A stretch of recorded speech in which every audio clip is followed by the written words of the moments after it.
혹시 그런 이야기들 들어보신 적 있으신가요? 진정한 부자는 구두쇠들이다. 라는 말이요. 안녕하세요.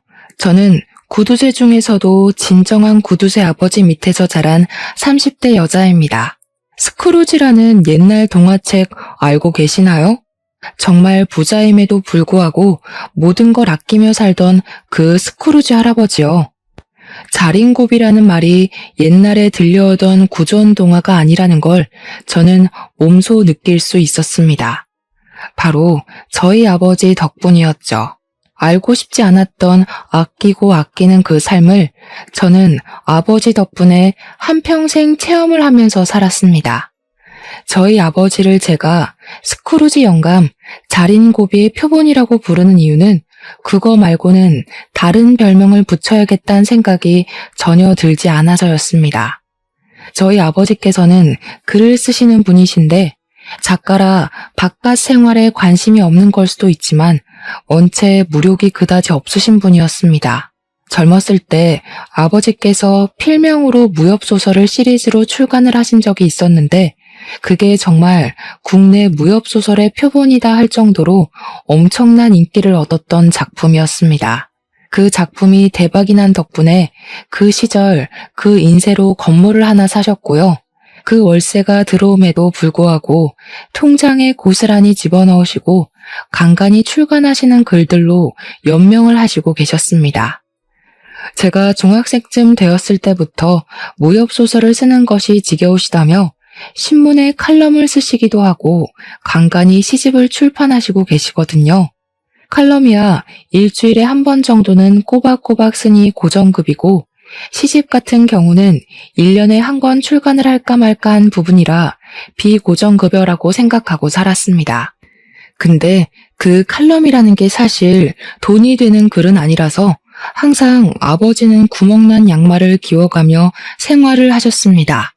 저희 아버지께서 무협소설을 쓰실 때 필명으로 글을 쓰셨던 터라 대부분의 사람들은 칼럼을 쓰는 지금의 우리 아버지와 그 무협소설 작가가 동일 인물인 걸 대부분 모릅니다.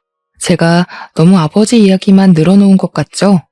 저희 어머니는 한평생을 집에서 내조만 하시던 분이셨는데 참 따뜻하신 분이었습니다. 늘 뜨끈한 찌개와 고슬고슬한 쌀밥을 챙겨주셨고 아침에 일어나면 건강 주스를 꼭 한 잔 내려주셨던 어머니셨습니다.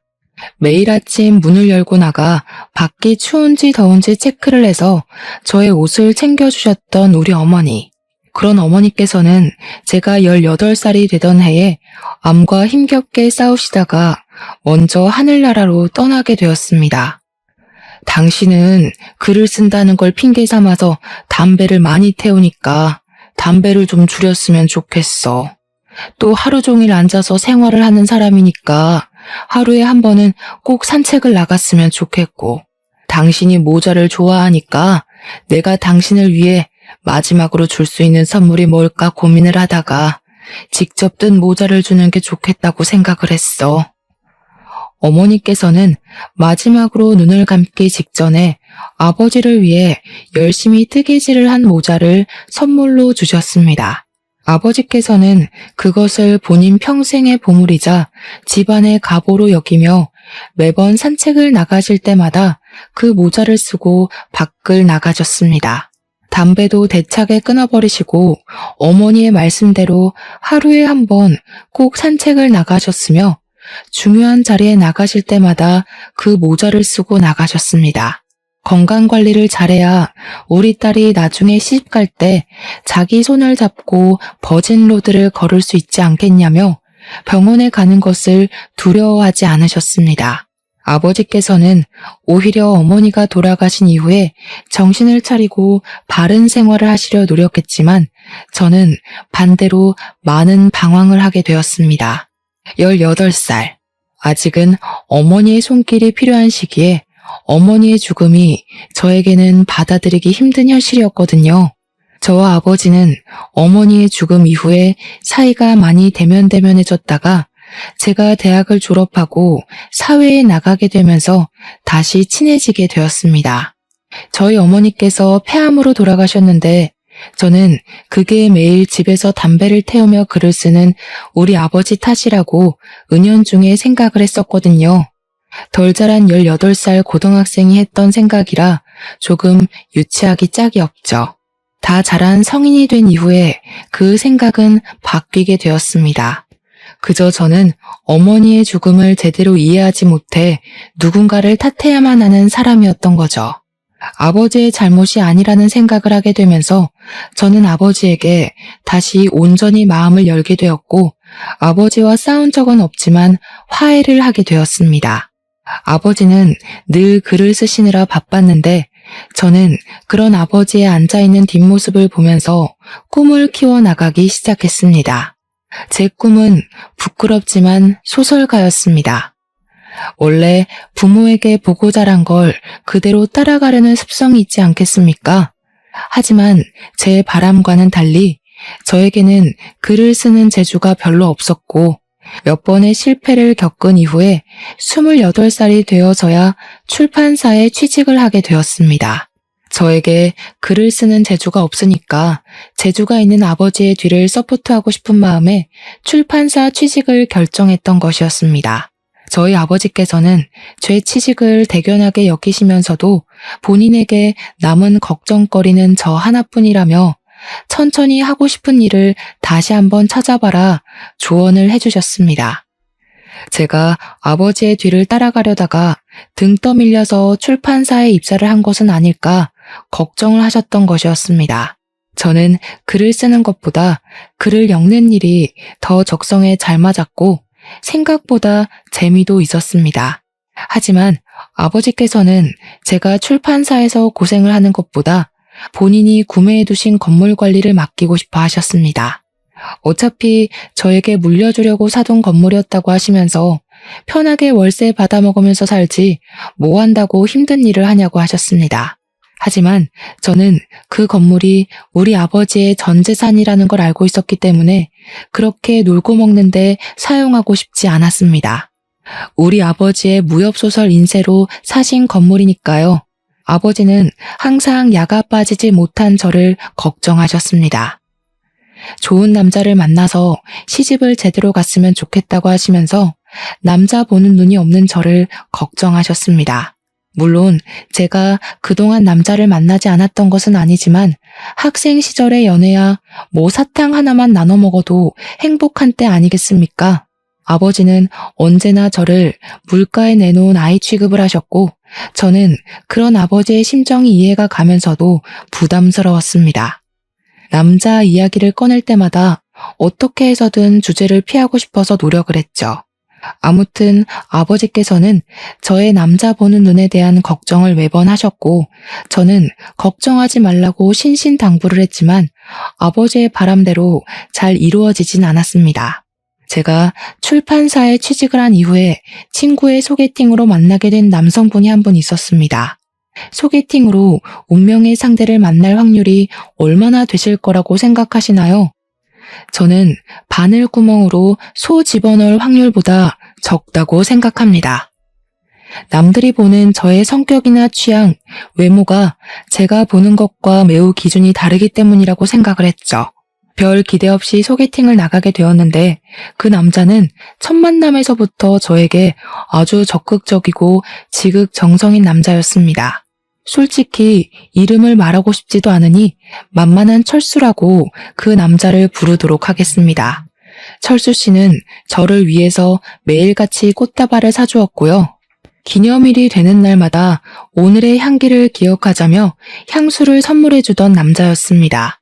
제가 반짝이는 걸 좋아한다고 했더니 저에게 액세서리를 선물해주고 반짝반짝 빛이 나서 2배 더 예뻐진 것 같다며 너스레를 떨던 남자였습니다. 저는 그런 로맨틱한 모습에 푹 빠지게 되었고 철수 씨가 저에게 보여준 모든 이벤트에 감동을 하게 되었습니다. 저를 위해서 간이고 쓸개고 전부 빼다 줄 것처럼 굴었던 철수 씨에게는 딱 한 가지 아주 큰 단점이 하나 있었습니다. 그것은 바로 연인 간에 제일 지켜야 할 선을 지키지 않는다는 것이었습니다. 처음에는 제 잔소리 때문에 챙기던 것을 시간이 지나고 저희가 오랜 시간 만날수록 챙기질 않더라고요. 그건 바로 다름 아닌 피임기구였습니다. 시간이 갈수록 어차피 나랑 결혼할 거 아니야? 오늘 안전한 날 아니야? 오늘 하루만 없는 거야. 다음에 챙길게. 하는 식으로 무지한 사람처럼 굴었습니다. 저에게 아이가 생기면 바로 결혼하자고 하면서 제가 원하지 않는 관계를 발전시키려고 철없이 굴었습니다. 저는 철수 씨와 결혼을 생각해 본 적 없었고 나이가 결혼 정년기에 훨씬 미치지 못한다고 생각했기에 제 커리어를 우선으로 생각하고 싶었습니다.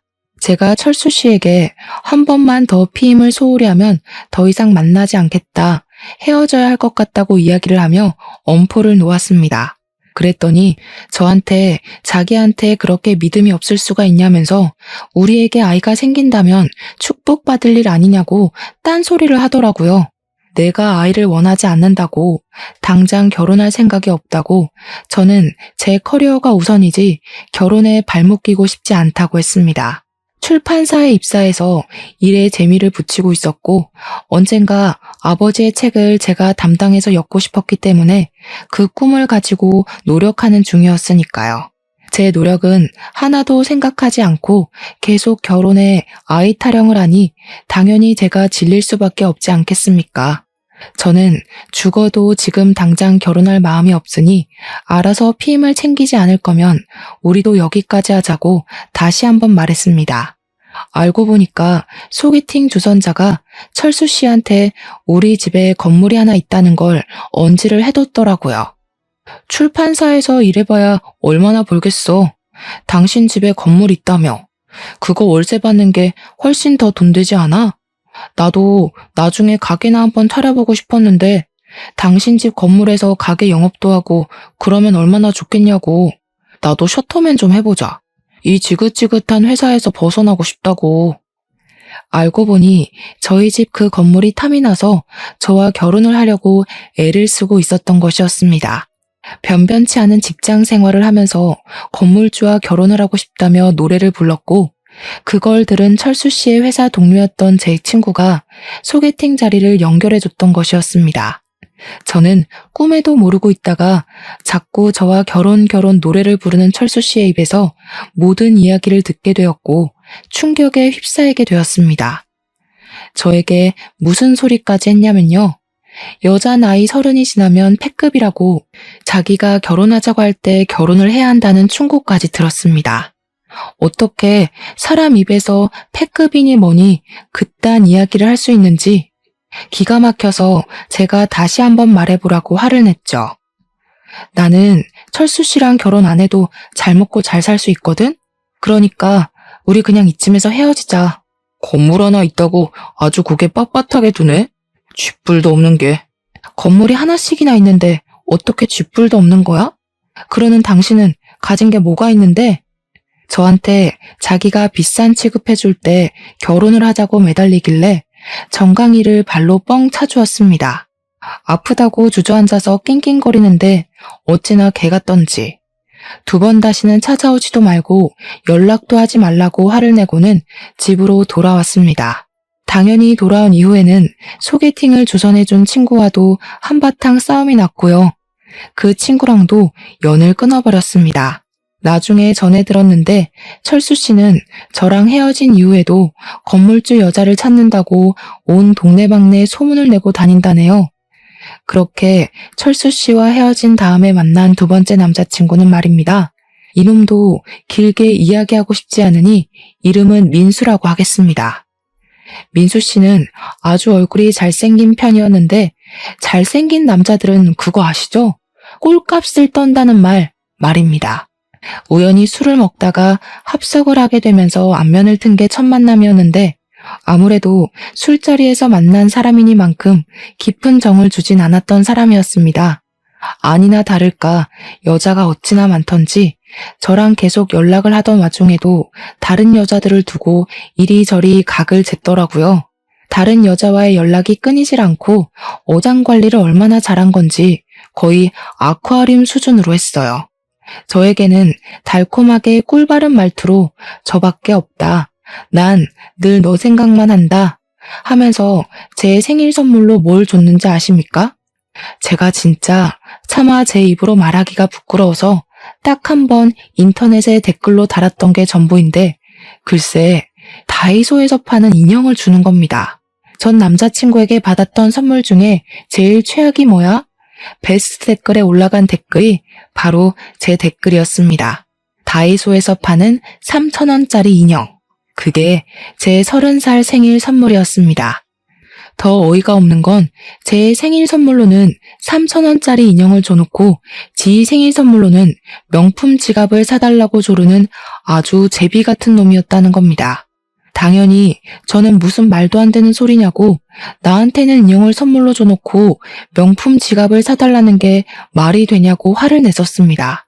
그랬더니 저한테 다이소에서 산 인형이 아니라 미국에 있는 친구에게 부탁해서 무려 비행기를 건너서 온 선물이라고 되려 방방 뛰더라고요. 미국의 무슨 유명한 편집숍에서 가지고 온 인형인데 어떻게 다이소 따위랑 비교를 할 수 있냐고요.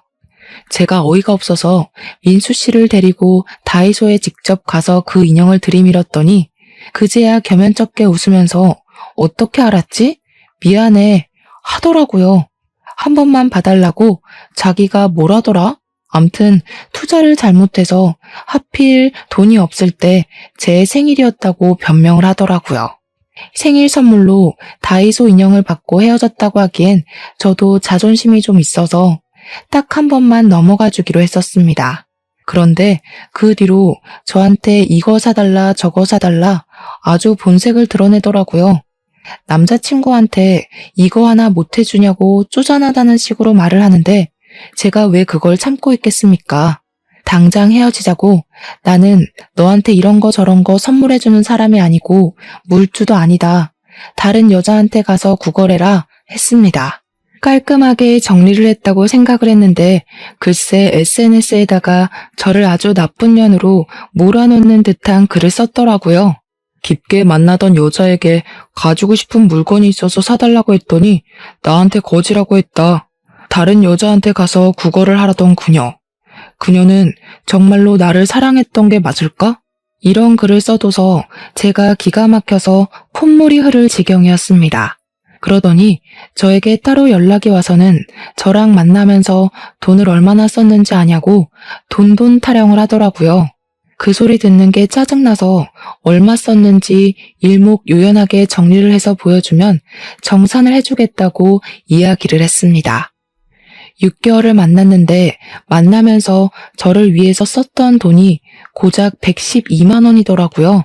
물론 제가 쓴 돈을 빼면 반의 반도 안 될 것 같았습니다만 거지 새끼가 계속해서 돈 타령을 하는데 제가 그 돈 못 줄 건 아니라는 생각이 들었습니다. 일주일에 한 번은 꼭 만난 것 같은데 고작 112만 원이 뭔가 싶긴 했죠. 계산을 해보니까 한 번 만날 때 4만 원도 안 쓴 것 같더라고요. 그래서 정확히 56만 원을 송금하면서 민수 씨의 112만 원어치의 사랑 아주 기가 막히게 잘 받았다고 비꼬며 연락을 했습니다. 더 웃긴 건 뭐냐면요. 헤어지면서 쓴 돈을 정산해서 반뚝 잘라보낸 게 저밖에 없었나 보더라고요. 아무래도 자기가 진국을 못 알아본 것 같다고 매달리더라고요. 다시 만나면 정말 잘해줄 수 있다. 다이소 인형이 아니라 명품 가방을 사주겠다며 저를 아주 속물 취급을 하더라고요. 며칠을 조르는데 귀찮아서 대답도 안 해줬더니 저한테 빼빼로데이라면서 빼빼로 한 개를 덜렁 기프티콘으로 보내더라고요. 하필이면 제가 편의점을 지나고 있었고 때마침 빼빼로 기프티콘이 도착했고 저는 입이 심심해서 그걸 바꿔 먹었습니다. 그러면 안 되는 거였는데 후에는 이미 늦었죠. 제가 바꿔 먹은 걸 알았는지 저한테 다음 주에 자기 생일이라면서 명품 키홀더를 가지고 싶다고 링크를 보내더라고요. 어이가 없어서 저도 기프티콘으로 빼빼로 한 개를 덜렁 보냈습니다. 우리 반반 정리하기로 했던 거 내가 잠시 까먹었지 뭐야.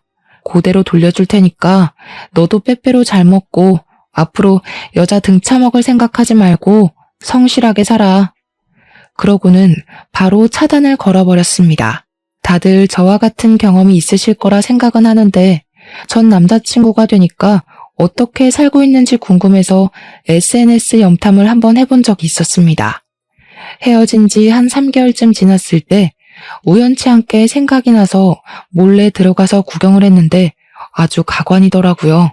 저랑 헤어지고 나서는 정말 이 여자 저 여자 다 만나고 다녔던 건지 댓글에 너 만난 이후에 성병에 걸렸다부터 시작해서 임신한 것 같다고 연락 한 번만 주라는 댓글도 있더라고요. 더 충격적인 건 그 댓글들을 단 사람들이 전부 다른 사람이라는 것이었습니다. 진짜 저는 잘생긴 남자는 만나는 게 아니다 하는 생각을 가지게 되었죠.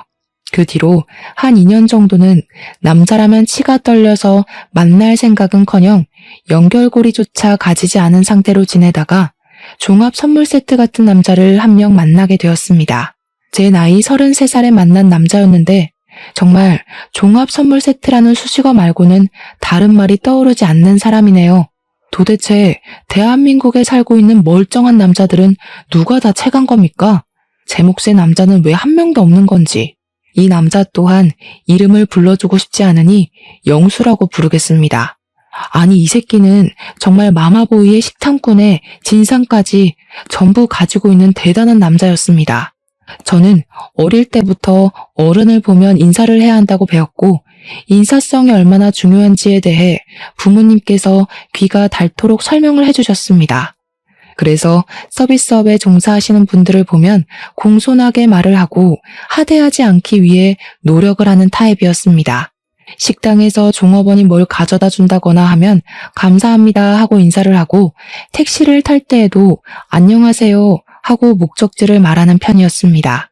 그런 건 사실 기본적인 예의라고 볼 수 있는 거 아니겠습니까? 더불어 사는 사회인데 삭막하게 예의 없게 굴 필요는 없는 거잖아요. 제가 영수 씨와 함께 택시를 타고 이동을 하고 내릴 때 감사합니다 하고 내리니까 저를 짝 째려보면서 이야기를 하더군요. 자기 돈 내고 타는 건데 뭐가 감사해? 택시비 내가 냈으니까 나한테 감사합니다 해야 되는 거 아니야? 택시기사는 저게 직업이잖아. 당연히 자기가 해야 할 일을 했는데 왜 감사하다는 소리를 들어야 해? 너 왜 이렇게 해퍼? 해퍼? 어떻게 그런 소리를 나한테 할 수가 있어? 그리고 무사히 여기까지 데려다 주셨는데 감사하다고 인사할 수도 있지. 사람이 뭐 하나하나 그렇게 따져가면서 인사를 하고 그래? 이런 건 기본적인 예의인 거잖아. 그게 내 여자친구가 외간 남자한테 끼 부리듯이 이야기를 하니까 문제인 거지. 아저씨한테 왜 끼를 부리고 그러냐? 짜증나네. 하면서 저한테 괜히 말도 안 되는 트집을 잡는 게 아니겠습니까? 도대체 어른에게 인사를 한 게 왜 끼를 부리는 건지. 그리고 택시기사 아저씨 나이가 저희 아버지 연배는 되어 보였는데 그런 사람을 두고 제가 끼를 부렸다고 이야기하는 것 자체가 너무나도 기분이 나빴습니다. 저를 마치 저질스러운 사람으로 보는 듯 했고요. 게다가 음식점에 가서도 똑같은 짓을 하고 있더라고요. 제가 계산하고 나오면서 잘 먹었습니다 하면서 나오니까 똑같은 시비를 또 거는 겁니다. 자기 돈 주고 먹은 건데 저 사람이 공짜로 뭐 준 것도 하나 없는데 왜 잘 먹었다고 이야기를 하냐고요. 매번 도돌이표로 반복되는 시비에 저는 점점 지쳐갔고 인사 하나에도 의미를 두는 행동에 때리고 싶은 충동도 일어났습니다. 하지만 다른 문제가 또 있었습니다. 음식점에 가게 되면 보통은 두 사람이니까 각자 메뉴 하나씩 시켜서 먹지 않겠습니까? 그러면 꼭 제 메뉴까지 자기가 다 처먹고 앉아있는 겁니다. 파스타집에 가면 자기는 느끼한 거 싫다고 토마토 파스타를 시키고 저는 크림 파스타를 좋아해서 크림 파스타를 시켰거든요. 파스타가 나오면 토마토 소스 잔뜩 묻은 포크로 마치 TV 예능 프로그램에 나왔던 사람처럼 한 입만을 외치면서 제 크림 파스타 반을 가져가는 겁니다. 그냥 깔끔하게 덜어가면 그러려니 하겠는데요. 토마토 소스에 침까지 묻은 포크로 이리저리 뒤적거리면서 새우 없냐? 새우 줘라 하면서 가져가는데 진짜 밥 먹을 때마다 줘 패고 싶은 게 한두 번이 아니었습니다. 비위가 강한 사람도 그 꼴을 보면 바로 화장실에 달려가고 싶을걸요? 제가 입맛 뚝 떨어져서 포크를 내려놓으면 그때부터 잔소리 시작이었습니다. 뭐야, 벌써 그만 먹게? 너는 왜 이렇게 입이 짧냐? 그래놓고 욕심부려서 시키긴 왜 이리 많이 시켜? 아, 나 진짜 크림 파스타 별로 안 좋아하는데 남기는 거 아까워서 내가 다 먹어야겠네. 생색이라는 생색은 다 내면서 자기 입으로 우걱우걱 쳐넣는데 내려놓은 포크로 한번 찍어봤으면 좋겠다 싶더라고요. 제가 웃으면서 네가 다 처먹으니까 이렇게 많이 시키는 거라고 이야기를 하면 자기 밥 먹는 걸로 눈치 주는 거냐고 이래서 어떻게 같이 살겠냐고 하더라고요. 도대체 누가 할 소리를. 거기다가 밥값을 자기가 내냐고요. 요즘 현대사회는 무조건 반반이라면서 더치페이 하자고 하는 겁니다. 나중에는 제 입으로 들어가는 그 한 입까지 아까운지 저한테 데이트 통장을 만들어서 사용하자고 하더라고요. 제 나이 33살. 도대체 남자친구한테 얻어먹기는커녕 돈을 더 쓰고 있는 느낌이니 못 견디겠더라고요. 대차게 헤어지자고 했더니 저한테 죽어도 안 될 말이라고 하더라고요. 우리 엄마가 그러는데 너랑 나랑 궁합이 진짜 좋대. 그래서 너랑 결혼을 해야 내가 잘 된다더라? 나랑 궁합을 언제 봤는데? 그리고 당신 내 생일도 모르잖아. 왜 몰라? 당연히 알지. 내가 지난번에 네 주민등록증 가방 뒤져서 봤어. 왜 남의 허락도 받지 않고 가방을 함부로 뒤져서 봐? 장난해? 아니, 우리 엄마가 궁합 봐야 한다고 네 생년월일 알아오라고 하잖아. 진짜 용한 무당이래. 너랑 나랑 궁합이 최고라고 절대 헤어지지 말라고 했어. 우리 엄마 눈에 드는 게 보통 까다로운 일이 아닌데 말이야. 네가 사주팔자 잘 들고 태어나서 떡하니 통과 아니냐. 야, 너는 그냥 너네 엄마랑 평생 살아. 당연히 우리 엄마랑 평생 살아야지. 나는 결혼하고 나서도 당연히 우리 엄마 모시고 살 거야. 자기가 이해해줄 거라고 생각했어. 너희 엄마와 너의 인생 계획에 도대체 나는 왜 끼워 넣니? 나는 앞으로 평생 빼주라. 그러고는 뒤도 돌아보지 않고 나와서 차단을 걸어버렸습니다. 궁합 타령에 엄마 타령까지. 진짜 종합 선물 세트 말고는 다른 말로 설명이 안 된다는 말 공감하시겠죠? 제가 번번이 연애에서 실패를 하고 있으니까 저희 아버지의 주름이 깊게 패는 것은 물론이고 걱정도 엄청나게 하시더라고요. 저한테 진짜 진지하게 관상학이라도 배우는 게 어떠냐고, 어떻게 만나는 인간마다 그럴 수가 있냐고 하시더라고요. 책을 한 권 던지시면서 관상을 배우면 도움이 많이 된다더라 하시는데 제가 죄송스럽기도 하고 부끄럽기도 하고 참 할 말이 없더라고요. 그렇게 회사에 뼈를 묻자는 마음으로 일을 하는데 저희 출판사 부장님이 넌지시 저를 부르더니 소개팅 한번 해볼래? 하시더라고요. 당연히 저는 웃으면서 아니요 싫습니다 하면서 딱 잘라 거절을 했습니다. 부장님께서 의아하게 쳐다보시길래 제가 관상 배우고 나면 그때 소개팅을 시켜달라고 부탁을 드렸습니다. 관상은 왜 배우냐고 물어보셔서 사실은 만나는 남자마다 하나같이 하자가 있는 놈들이라 관상 좀 보고 만나려고 한다고 이야기를 했습니다. 그러니까 부장님께서 저한테 껄껄 웃으시면서 이 사람은 자기가 보증하는 사람이라고 이야기를 하시더라고요.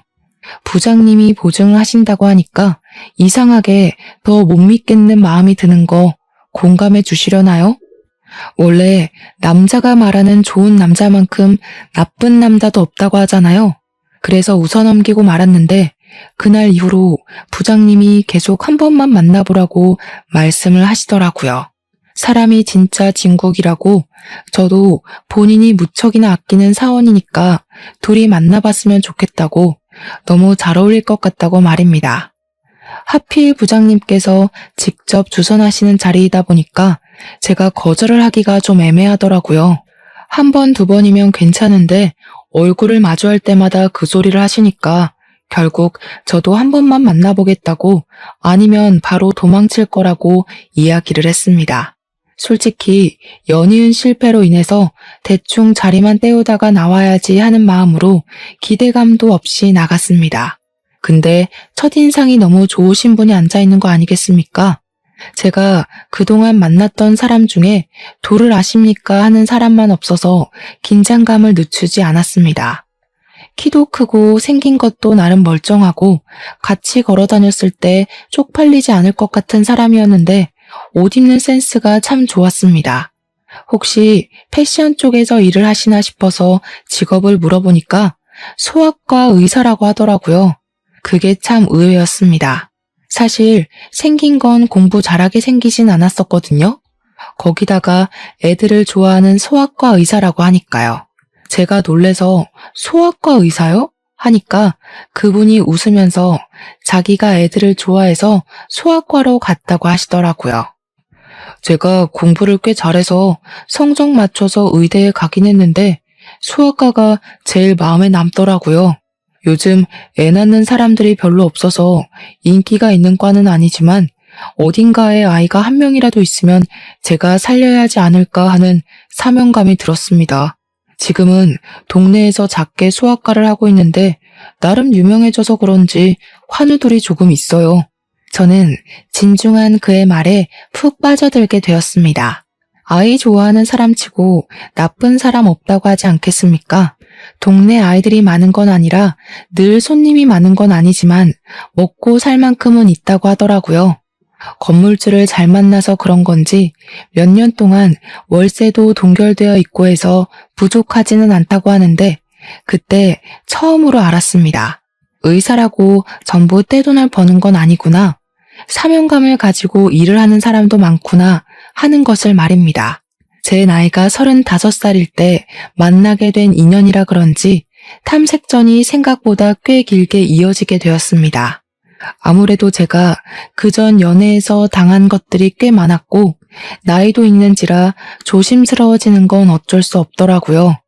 그래도 제가 출판사에서 일을 하고 있는 건 민우 씨도 알고 있었고 사는 동네까지는 서로 오픈을 하게 되었습니다.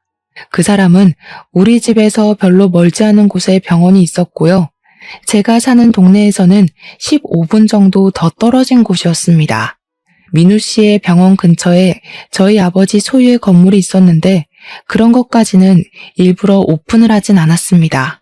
사실 이 사람이 또 어떤 폭탄일지 모른다는 두려움이 있었거든요. 민우 씨와 저희 집 거리가 차로 20분 정도 되었는데 그래서인지 퇴근하고 나서도 가끔 만나서 밥을 먹거나 차를 한 잔 마시기도 했습니다. 민우 씨는 술이 잘 안 받는 체질이라면서 술은 절대로 입에 대지 않는다고 하더라고요.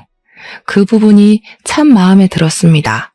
그렇게 한 3개월이라는 시간을 만나다 보니까 바른 생활을 하는 사람이고 여자도 없고 식탐도 없고 매너도 좋고 마마보이도 아니더라고요. 괜찮다 싶어서 제가 먼저 연애를 해보자고 이야기를 꺼내니까 쑥스러워하면서 사실 자기도 언제 이야기를 할까 타이밍을 보고 있었다고 하더군요. 우리는 그렇게 연애를 시작했고 저는 부장님께 감사한 마음을 담아서 명품 넥타이를 선물해 드렸습니다. 부장님이 벌써 결혼 준비하는 거냐고 화들짝 놀라시길래 결혼은 아니고 연애 시작했다고 정정해 드렸죠. 그렇게 저희의 연애는 순조롭게 물 흐르듯이 이어져서 2년이라는 시간을 만나게 되었고 37살에 결혼을 약속하게 되었습니다. 민우 씨의 나이가 저보다 2살 더 많았기 때문에 더 늦기 전에 결혼을 하는 것이 좋겠다는 생각이 들었고 양가에서도 은근히 바라는 눈치였습니다. 우리 아버지도 제가 연애를 짧게만 하다가 이번에는 2년이라는 시간을 만나니까 괜찮은 사람 아니냐고 서둘러서 결혼하라고 하시더라고요. 민우 씨네 집안 또한 여자가 있으면 서둘러라 하셨고요. 연애를 하는 동안 서로 일하는 시간이 있다 보니까 제가 민우 씨가 운영 중인 소아과를 단 한 번도 방문해 본 적이 없었습니다. 결혼 준비를 하게 되면서 제가 하루 연차를 내고 소아과는 오전 진료만 하고 같이 웨딩 박람회를 보러 가기로 약속을 잡았습니다. 주소를 불러주길래 소아과로 찾아갔는데 이상하게 거리가 낯이 익더라고요. 왜 진작 눈치를 채지 못했었는지. 민우 씨의 소아과가 바로 저희 아버지의 건물에 새 들어 있었더라고요. 이것도 인연이다 싶고 이렇게 인연이라는 게 중요한 거구나 하는 생각이 들더라고요. 아마 부장님이 아니었어도 언젠가 한 번쯤 만날 운명이 아니었을까 싶어 속으로 혼자 신기했습니다. 아무튼 그날 웨딩 박람회에 가기 위해서 소아과 밑에서 민우 씨를 기다리는데 민우 씨가 누군가와 같이 내려오더라고요. 느낌이 딱 봐도 민우 씨의 어머니, 즉 예비 시모 같아 보였습니다. 근데 하필이면 건물 주차장이 만석이었고 제가 주정차 위반 딱지가 날아오는 골목에 잠시 정차 중이었거든요. 내려서 인사를 드릴 수가 없어서 창문만 내려서 인사를 드렸는데 시모의 표정이 영 좋지 않더라고요. 제가 너무 예의가 없었나 보다 하는 생각이 들었습니다. 아무튼 그날 웨딩 박람회를 꼼꼼하게 들여다보면서 대충 견적도 내보고 민우 씨와 상의도 하고 상견례 날짜까지 잡았습니다. 너무 두근두근 하더라고요. 이제 평생을 함께한 한 가족이 될 사람이라고 생각을 하니까 말입니다. 고대하던 상견례 날이 되었고 시부모님과 우리 아버지 그리고 저와 민우 씨까지 만나서 밥을 먹기로 하고 예약까지 마친 자리에 가게 되었습니다. 아버지와 제가 먼저 가서 기다리고 있었고 곧이어 민우 씨 가족이 들어왔는데 예비 시모의 표정이 영 좋지 않더라고요. 뭔가 제가 마음에 안 드시나 보다 했는데 민우 씨까지도 좀 불편한 기색을 보이길래 눈치를 채고 말았습니다. 시모가 반대를 하고 있는 결혼이라는 것을요. 그날 우리 아버지께서 평소에 잘 입지 않아 색이 바랜 양복을 입으셨고 어머니께서 떠주신 뜨개 모자를 쓰고 나오셨거든요. 딱 봐도 볼품없는 행색이다 보니 시모가 계속 어휴어휴 한숨을 내쉬더라고요. 시부는 시모에게 그만 좀 하라고 눈치를 주고 남편은 제 눈치를 보고 있었고요. 제가 그냥 대놓고 말씀을 드렸습니다. 어디 불편하신 부분이 있으신가 봐요. 그러니 시모가 찬물을 벌컥벌컥 들이켜시더라고요. 저도 기분이 별로 좋지는 않았지만 우리 아버지께서 혼자시잖아요. 어머니 없이. 그래서 뭔가 마음이 좀 그러셨나 보더라고요. 아버지께서 우리 딸이 부족할지는 몰라도 심성은 곱고 착한 딸이라고 잘 부탁드린다고 이야기를 하셨습니다. 먼저 저 자세로 나가니까 제 마음 한편이 또 울컥해지더라고요. 분명 탐탁치 않아서는 어른들 앞에서 우리 아버지가 고개를 숙인 게 미안하고 고맙기도 하고요.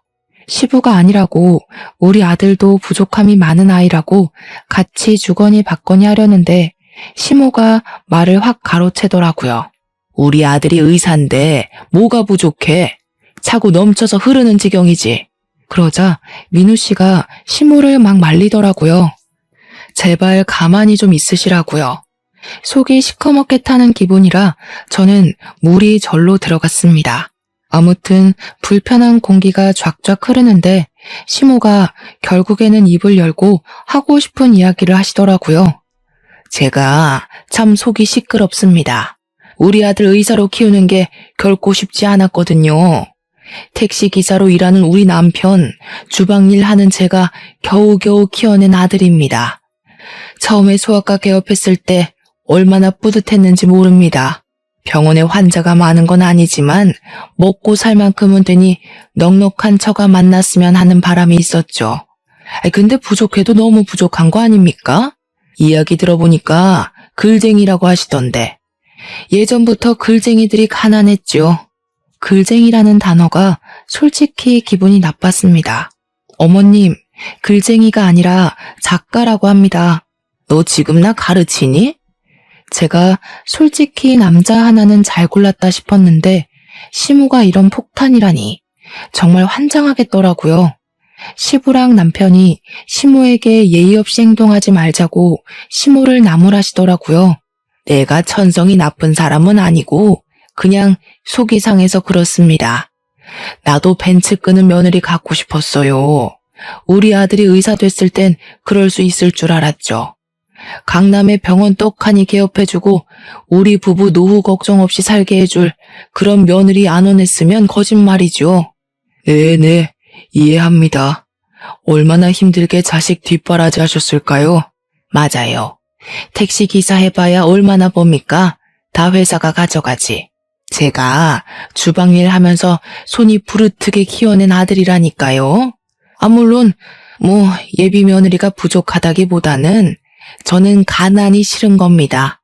사돈댁 모자도 낡았고 양복도 다 빗발했는데 가난한 집안끼리 만나서야 되겠습니까? 딸아이도 부잣집에 시집 보내시는 게 좋지 않겠습니까? 저희 아버지께서는 한참 동안 말이 없으셨고 저는 너무 속이 상해서 아빠 그냥 일어나자 하고 자리에서 일어나니 예비 신랑이 저를 딱 잡더라고요. 저 없으면 안 된다고 그렁그렁한 물결인 눈으로 저를 바라보는데 시부가 시모를 향해서 소리를 버럭 지르시더라고요. 둘이 좋아서 결혼하겠다는 게 집안이 가난한 게 뭐가 어때서? 당신은 나랑 결혼할 때 그런 걱정 안 하고 결혼했어? 우리도 땡전 한 푼 없이 반자에서 시작했잖아. 그래서 우리가 얼마나 고생했어. 우리 아들, 딸 고생 안 시키겠다는 게 죄야? 서로 돈 많은 집안 찾아가면 아무 걱정 없잖아. 그 말을 듣는데 시모가 절 싫어해서 이렇게 반대를 하는 건 아니구나 하는 생각이 들었습니다. 처음에 저를 보고 불편한 표정을 지었던 것도 제 차가 오래된 국산차라서 그런 거였더라고요. 참 속물인 것 같으면서도 실속은 챙기지 못하는 속물이구나 싶었습니다. 근데 그때 저희 아버지가 그러시더라고요. 자네가 지금 새 들어있는 그 건물 말일세. 월세가 몇 년간 동결이었지? 지금 제가 개업한 지 6년 차인데 6년 동안 월세가 오른 적이 없습니다. 내가 그 월세를 좀 올려받으면 우리 집 살림이 넉넉해질 텐데. 그러자 시모가 저희 아버지를 빤히 보더라고요. 제가 그 건물 월세를 지금 시세에만 맞춰도 우리 딸 벤츠도 사줄 수 있습니다. 물론 월세를 올리지 않아도 제 인세면 사줄 수 있긴 하지만 우리 딸이 직장인인데 벤츠 끌고 다니면 부담스럽겠죠. 유지하는데 돈이 많이 들 거고요. 딸이 싫다고 할 게 뻔해서 안 해주는 겁니다. 제가 지금은 시집이나 쓰고 칼럼이나 끼적이긴 하지만 소시적에 잘 나가는 무협소설가였습니다. 필명이 심적이었는데 아시는지요? 그러자 시부가 그게 사실이냐고 자기가 정권을 소장하고 있다면서 호들갑을 떨었고 시모도 얼떨떨해 하셨습니다. 요즘은 이북이라고 해서 휴대폰으로도 볼 수가 있습니다. 덕분에 재출간이 되면서 인세도 섭섭지 않게 들어오지요. 그 건물도 인세로 구매한 건물입니다. 글쟁이가 가난하기만 한 것은 아닙니다. 제가 글 쓰느라 우리 마누라 아픈 것도 몰랐던 무지렁이였지만 딸만큼은 정말 귀하게 키웠습니다. 성실하고 착하게 키웠으니 너무 노여 마시라 하니까 시모가 결국에는 저희 아버지에게 진심을 담아 사과하셨습니다. 죄송합니다. 제가 건물 때문에 사과드리는 건 아니고 비뚤어진 모성이었습니다. 아이들이 좋다고 하면 좋은 거죠. 제가 잠시 가난한 게 너무 싫어서 쓸데없는 걱정을 했습니다. 그러자 아버지도 웃으시면서 그 가난함 본인도 잘 안다고 무협소설이 성공하기 전엔 자기도 그랬다며 위로를 건네셨습니다. 시부는 집안이 부족하지만 잘 보살펴달라 하셨고 남편도 무릎 꿇고 저와 결혼하고 싶다고 다시 한번 말을 했습니다. 아버지의 눈치를 보니 아버지는 안싸돈의 마음 다 이해가 간다며 사위도 마음에 든다고 하시더라고요. 결국 시모는 눈물을 보이셨고 모자가 너무 낡아서 오해했다고 하셨습니다.